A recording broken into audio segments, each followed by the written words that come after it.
Hey everybody, welcome back to 5 disturbing, creepy, paranormal, and just spine-chilling posts that I find and narrate on Reddit.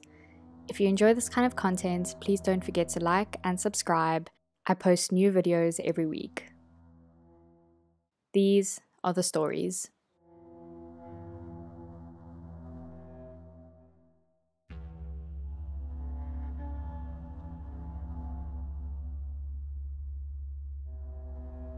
The Balaclava man hanging on my window ledge. This happened to me when I was 9 years old, which is 28 years ago, but I still remember it so vividly. At the time, I lived in a seaside resort called Blackpool in England, in a modest 4-bedroom house. The area itself was good, with very little crime or concern, until that night. I shared a bedroom with my brother. We had bunk beds and I was on the top bunk. The bedroom was on the first floor at the rear of the property. My bedroom overlooked the back garden. One night, I was awoken by the sound of a window lock being tried. I opened my eyes and looked towards the bottom of the bed, which faced the 4 large windows. To my horror, someone was outside, perched on the window ledge, attempting to get in through my window. I froze in horror, not daring to allow them to see I was awake. I remember sliding back down into my bed, keeping as still as possible. I lied there for no more than a minute, but it felt like an eternity. My heart was beating that loudly, I was sure it would give me away. With my eyes closed, I stayed still, listening to them shuffle across to the next window. Unlike before, I could now hear a screwdriver or something in his hand, which was being used a little more forcibly to get in. Without moving, I opened one eye ever so slightly to see whether I could make out who this person was. A security light at the back of the property suddenly triggered mid-look. I panicked. Surely now he'd see me. Now he knew I was there. Staring back at me was a dark figure. Black clothes, wearing a matching balaclava, only his eyes on show, this horrible startled piercing look, clearly having been caught off guard by the security light. He froze and just stared. He didn't move an inch. I was now sat up, equally as stunned, staring back, locked by fear. I immediately jumped off the top of my bunk bed. There wasn't time for stairs, screaming for my parents as I ran out the room and into theirs. They tried convincing me it was a bad dream and told me to get back into bed.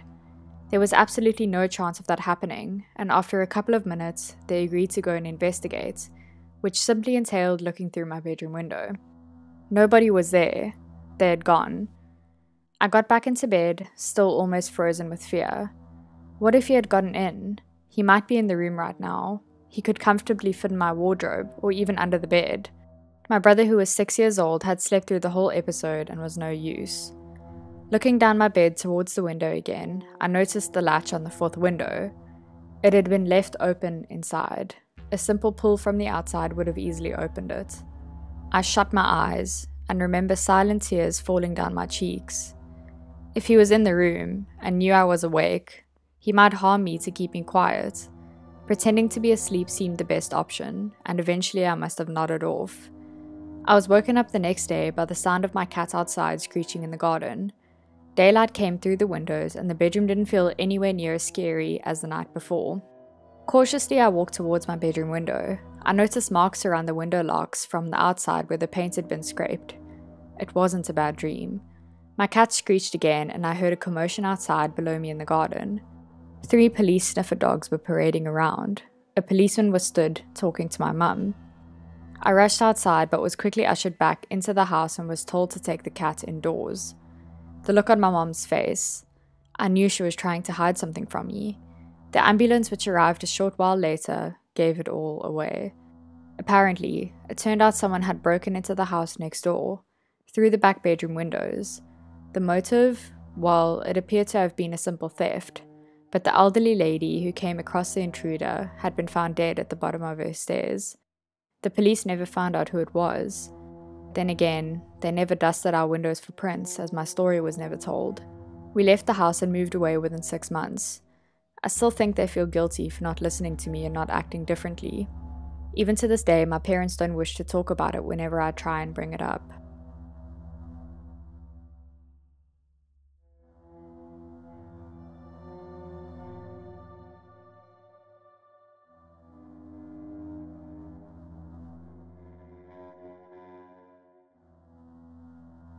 He stalked me for 10 years. I, a 24-year-old female, was being stalked for a better part of 10 years by a 25-year-old male. Let's call him Joe, and I had no idea. So this all started when I was 14 years old and was using Facebook and other apps to join group talks to talk about books and movies. I always used pseudonyms and never revealed any of my personal information. There I met Joe, and we chatted for a better part of a year. I never exchanged any pictures or address or phone number. He just knew my first name. After a while, I deleted all the apps to focus on getting in college, and I agree I was TA for ghosting him. When I started my college, I was 18 then. I made my first Instagram account and it did have my name and my pictures. And somehow, after 2 years, when I was 20 of having the account, Joe DM'd me. I wasn't able to identify him at first, but we talked and he reminded me of the past year we spent talking. And at first I didn't see any red flags. His account was pretty normal. It has some romantic written posts and poems, some pictures of his dog and him playing songs on piano, which later on I found out was all dedicated to me and had short form of my name hidden in every post. So we started chatting and then he mentioned about meeting. I had recently gone through a breakup, so my friends encouraged me to meet Joe, thinking it would be like a rom-com situation. So I went to meet Joe. From the first meet, he started acting a bit weird. He kept commenting I changed so much in the last 5 years, how I was a totally different person, and how I wasn't acting like myself. As we were talking, I mentioned about my ex-boyfriend and he got freaked out that I had been intimate with a guy, and his words were, "Lost my virginity to someone unworthy and now I could never be his completely," and left the date. Then after 2 to 3 days, Joe called me and was very apologetic about his behavior. And he was sad that I didn't save myself for him, and he was saving himself for me, and he was telling me how he was a one-woman man. I definitely shortened our conversations after that, but then came my birthday and I had planned a night out with my friends. I decided to wear a kinda sexy and risky dress. After I posted the pictures on my Instagram, Joe called and texted me saying, "I'm a prostitute, and how low can one go to get some men's attention? And that I'm just labeling myself by wearing such clothes as an object and no one would treat me like their partner." He also said how he is stupid for thinking I deserve to be his wife, and then he stated he wanted no contact with me and he was blocking me. After that, even I blocked him and we were no longer in contact. Then, randomly on my 23rd birthday, somebody sent me an anonymous gift through Amazon to my friend's address under my name. It was a small pillow, so I thought I was being pranked. Then again, on my 24th birthday, the same thing repeated, but this time it was a personalized expensive present. All my friends and I were super creeped out and worried. We tried to contact Amazon customer care service, but they weren't able to give me any information as I didn't know the email or phone number used to place the order. Luckily, one kind representative told me the name on the account was Your Well-Wisher, which made everything even more scary. I developed intense anxiety. Somehow, by the grace of God, one of my friend's cousin knew a private investigator, and with his help we got some basic information and figured out that it was Joe. He did not have any information about any of me or my friend's personal details. I hadn't even mentioned my friend or even her name. He somehow found out she stayed 3 to 4 blocks away from me. I decided to text him on WhatsApp and directly confronted Joe about his gifts. The first thing he said was, "If it took you this long to recognize these simple gestures of mine, then how long will it take you to realize my love for you in its entirety?" His exact words. I have all the text saved for any legal reasons. So I kept asking him how he found out about my friend and her address. First he kept giving random excuses that he contacted Amazon and got it from there, etc. Then Joe said, "By the way, how did you recognize it? It could have been anyone from your circle, right? I always made sure that it reaches you anonymously." Okay, let me spill it to you now. I actually hacked into your college's database and took it from there. Back then it was on display on your college's website. We live in an information age, it was just a Google away. They realized it later and now removed it. I had distanced myself from your life and I assumed you were doing good without me, which even now I'm positive about. I had distanced myself from you, but never distanced you from me. Does that make sense? It probably won't. I was crazy. I cared less about the consequences. Well, I still am crazy, so even now I don't care much. I haven't even imagined the possibility of us not being together, so there is no chance of it. So in your mind, if I cannot be yours, then what? I told you there is no chance of it. I can bet my life on this. And this time I'm not delusional. Instead, I'm being very realistic. I praise you. I could keep myself away from you, but how could I keep you away from me? Look, you don't have forever with me. My life is short, and I don't want to spend it away from you. That's what he said. Then he asked me to elope with him and abandon my current life and run away somewhere. I firmly told him I had no feelings for him, and to stay away from me, and to not contact me in any way possible. He hasn't contacted me in the past 6 months, but I'm still suffering from intense panic attacks.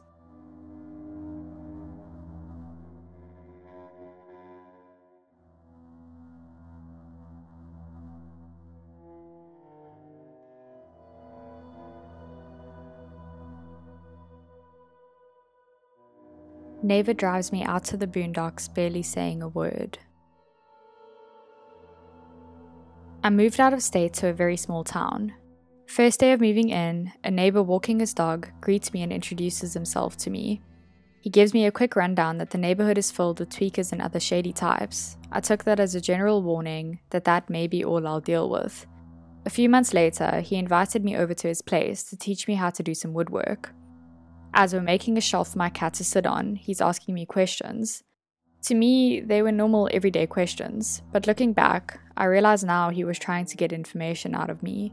Why did you move out here from out of state? Who lives with you? Do you have any other family members in the state or area? Once we were done, we went to install the shelf and he met my mom, who stays with me. He talks to her for a bit and then we left to walk back to his place. He starts telling me that he can see our yard from his place and notices that I barely go outside with my dogs. He told me not to worry, that if someone breaks into our place that he can see them and shoot them from his room. That's when I'm thinking, how is that possible, because you live over half a block away? Before I can question him, he asks if I want to see more of the town. I'm like, yeah, let's go. He walks to his car and pulls something out from the middle compartment and then tells me to go in his pickup truck. So I do, while he's filling up the gas tank with gasoline. Once he's done, he walks to the driver's side and opens the door and drops a holster between us. He tells me not to worry about it as I look, trying to see if it has a gun or not. As we're driving, I realized he hasn't said a word for 5 minutes, and this guy loves to hear his own voice. Another thing I noticed is that we're on a dirt road and haven't seen a single house, trailer, or vehicle for a while. I guess I gave off some nervous vibes because he suddenly goes, so yeah, unless you know where you're going out here, you'll get lost. And it's best to have a pickup or ATV to drive out here. After about another 10 minutes of silent driving, we get to a little creek. Luckily there was another truck there. All he says is, oh, look at that, someone else is here with us. And he grabs the holster and gets out. We both see a lady with a big dog playing in the water. She turns to us as she sees him walking closer to her. She gestures to his holster, and he tells her not to worry, that it's for the snakes. She lifts her shirt above her waist to show her gun, and she tells him she's not worried one bit. They talk for a few minutes, and she tells him that her husband is home waiting for her to make dinner, and that she's just out letting the dog have some playtime. The neighbor changes his tone and posture from confident to defensive now. She called her dog, and they went to their truck. He's watching her, and she hasn't started her truck yet. A few minutes pass and he tells me I guess it's time we go too. When we get to his truck, she drives off. The drive back, I started to get uneasy and creeped out. Why would he drive me all the way out there and just leave? Why tell me not to worry about the holstered gun but tell the lady what it's for? I finally get out of my head and just break the silence and give him my life story as to why I moved. Finally he responds that he can relate to my story and gives me the rundown of how the town is and what it's about, and that some people are more racist than others and I should watch my back for that. Once we get back to his place, I tell him I have stuff to take care of at home and nope the hell out of there. I said to myself, if I'm ever going to hang out with him again, it won't be alone.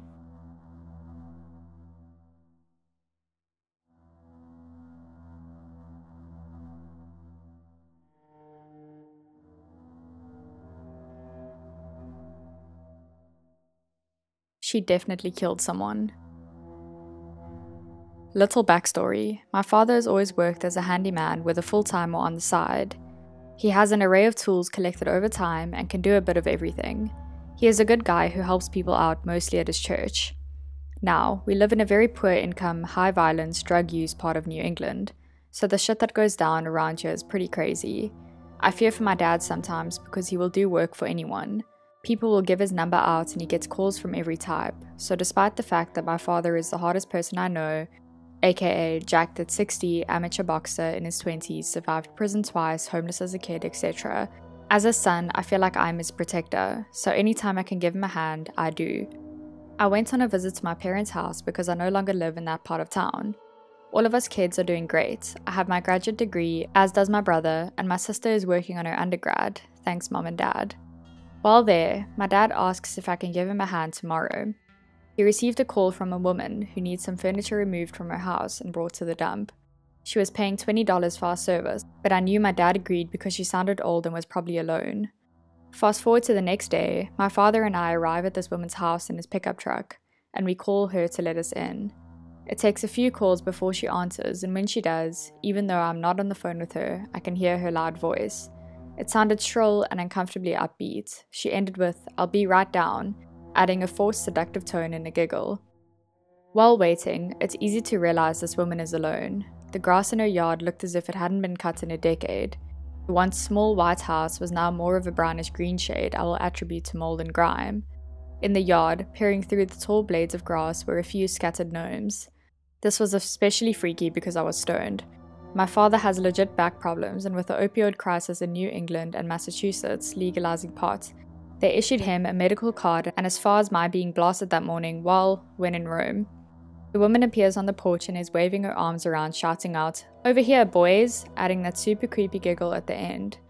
My dad and I look at each other and we both know something is off with this woman. We get out of the truck and begin walking towards her. She has to be in her late 60s, but dressed like she was in her 20s. Her hair was a fading red, more orange, now with appearances of white. She was short and looked to have a swollen knee. It was obviously larger than the other. As we approached, her eyes lit up.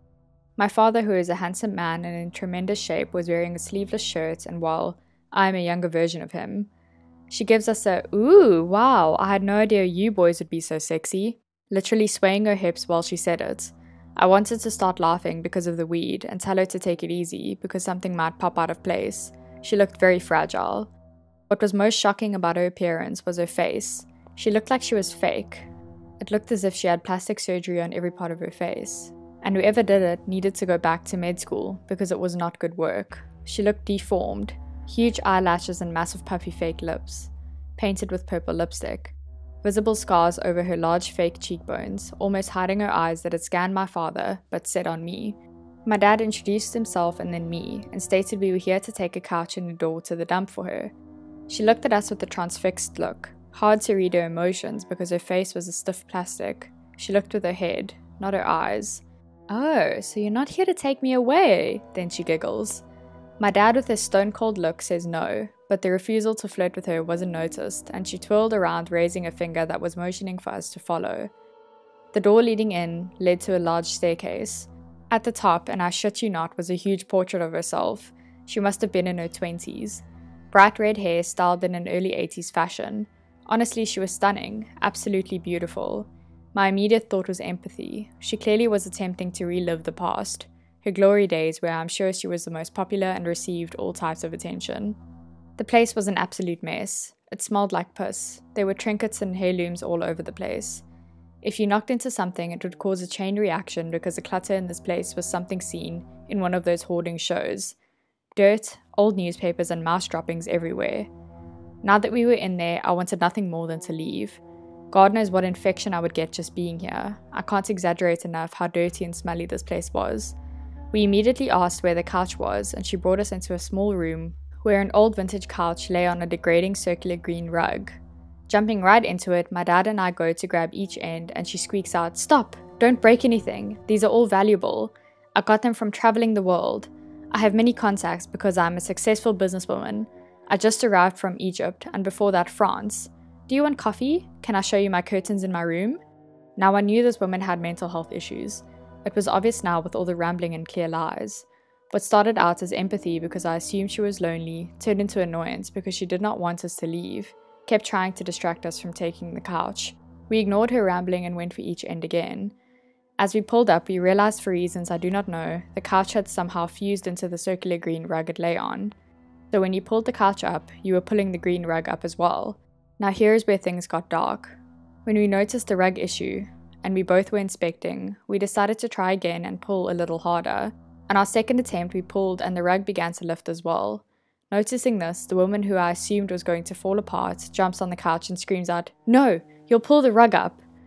Angry and confused, we let go of the couch and apologize, both of us mocking it up to she is crazy and has weird compulsions around her things. My father says he's going to his truck to get some of his tools and leaves me with her. I wish I was lying, but as soon as my dad leaves, she lays on her back, opens her legs, and she starts to talk about how handsome I am. She asks how old I am, and I tell her 28, and she tells me she is 33. Come on, lady, who are you kidding? It was a bit pathetic, like a dog on its back hoping to have its belly scratched. She was swaying side to side, asking me different questions. I just laughed at most and tried to change the subject, and asked about the green rug, to which I noticed was now weirdly stapled to the wooden floor. The staples were half propped up, making me think if you ever caught that with no shoes on, you would certainly cut yourself. She completely ignores my questions and continues to gawk at me. I inquired about the coffee and she sprang to her feet, looking excited because it surely meant we would be there longer. When she left the room, I could hear her talking. Don't know what she was saying, but a wave of anger came over me and I thought, F this shit. I grabbed the end of the couch and I yanked up with all of my strength. It let out a loud popping and tearing sound from the staples. I had completely torn up the rug. Again, don't know why it was stuck to the couch, but whatever it was, the two were not separating. Afraid she heard me, I put the couch down and stood there waiting for her appearance. She pops her head in and asked how I want my tea.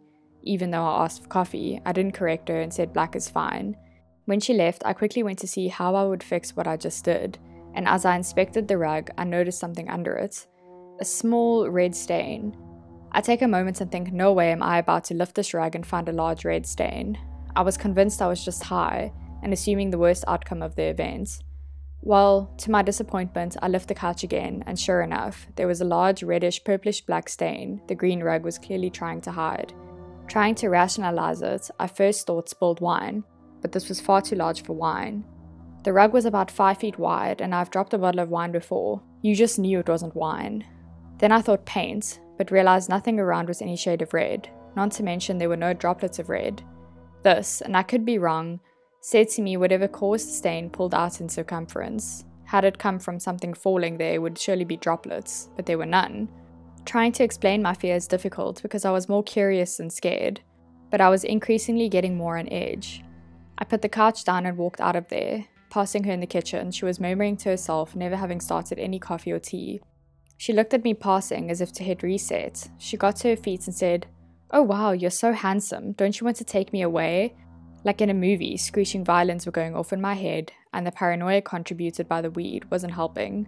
I felt short of breath and I knew I needed to run away, because if I don't, I would let out a scream and probably uppercut her. I say nothing and get out of there to find my dad smoking a joint in the truck.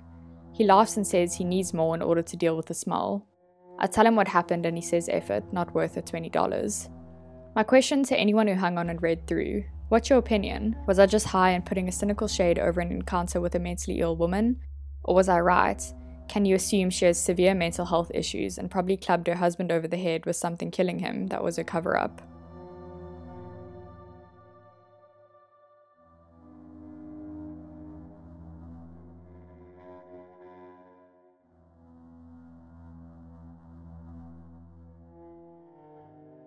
Stalking and robbing.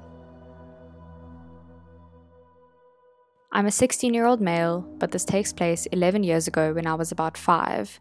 My parents were about to get a divorce and I was so young, so the trauma and the young age really doesn't help my memory of all of this, and I can only remember small weird details. But over the years, I've gotten information about these events. We lived in a one-story home with neighbors all around us in a pretty average part of town. I lived with both my parents and my 3 sisters, and my brother at this time. The neighbors across the road had 4 kids. They had 3 girls aged 6, 9, and 17, and a guy who was 19. This all started when my family started hanging out with them. Their house always stank, and their dad was this big fat guy who I never saw leave his gaming seat. The youngest girl, who was 6, and I, who was 5, automatically became friends because of our close ages. Fast forward a few months and my sisters and I would always see this particular white van. Sometimes it would drive directly next to us with the windows up. The windows were very dark and tinted, so we could never see who was driving. There were heaps of kidnappings at the time, so my sisters and I were very alert of the situation. One day, the van pulled up next to us on the walk to school and started winding down the windows. There were 2 adults who saw this and ran over and the van sped away. Creepy. It's only ever happened in our own street. One day when I was playing with a 6-year-old neighbor, she SA'd me in my own closet.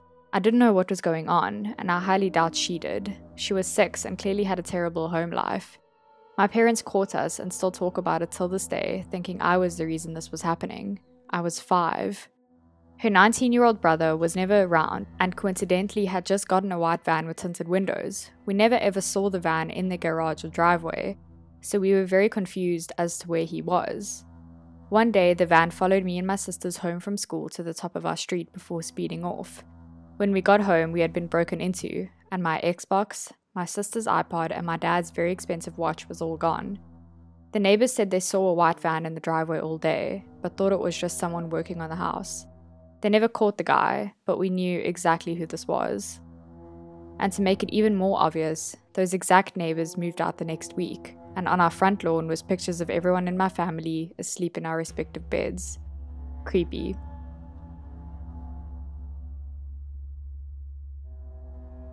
And those were the stories. If you enjoyed them, please don't forget to leave a like on this video. And if you enjoy this kind of content, please don't forget to subscribe. Thank you so much for all your support, and I'll see you next week for another creepy video.